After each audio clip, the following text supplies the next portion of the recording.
Permission है हमारे पास। अरे 2 मिनट बात कर लेंगे भाई।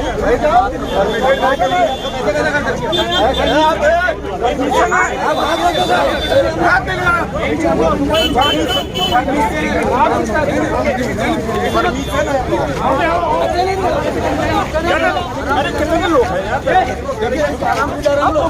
एक मिनट रुको, चल रही यार लोग नहीं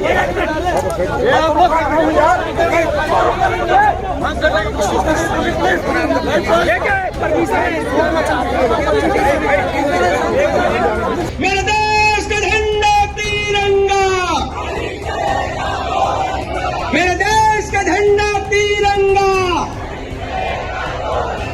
अब गोरों से लड़ लिया था तो चोर मानसिकताओं से लड़ना क्या बड़ी बात है।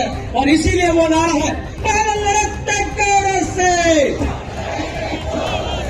पहले लड़ते गौरव से।